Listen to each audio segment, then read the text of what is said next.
Hey, what's up?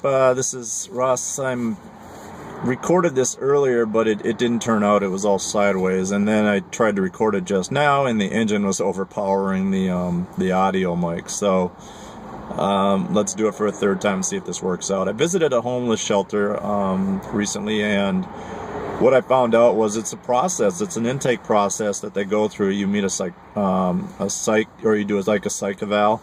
And you do a background check, and I gave them my ID. They did the background check, and then they were about to let me stay overnights there, and they gave me the meal schedules and the check-in times, and then when you had to check out and things like that. Couple of interesting things. One was they want you to have your address on your ID changed to their address. I guess so. If you get stopped or pulled over or something, then the police know the address. The other is interesting is I mentioned that I go home to my parents' house once a week to let them know that I'm okay, I'm alive, and that made it so that I was not homeless. I'm not considered homeless if I go home once a week. My parents live about 80 miles away from here, and so I can't go there every day. I mean, it would just kill the gas tank. But the fact that I go there once a week they said I have a place to go then, so I'm not homeless, and I'm definitely not chronically homeless.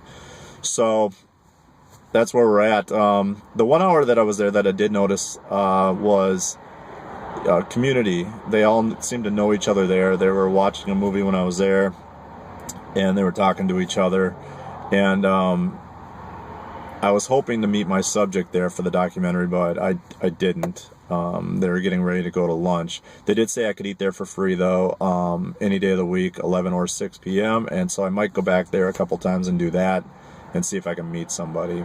I'm kind of specifically looking for veterans. And this doc is about the descent into homelessness, not just homelessness itself. It's about how they got there, and then how they're surviving, and even stories about how they came out of it. So, and it's targeting men, women, children, veterans, and families. So that's pretty much where we're at right now. It was freezing last night. It was 30 degrees in my car. I pulled my blanket over my head and leaned back in the car and just breathed into the blanket, and that provided heat.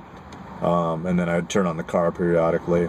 I was in a church parking lot last night, so hopefully it'll start warming up here in North Carolina. It's been pretty cold lately, and not really what I wanted to go through, but I made a kind of a pledge, and this is where we're at. So that's it for now, and I'll talk to you guys later. Please give if you can.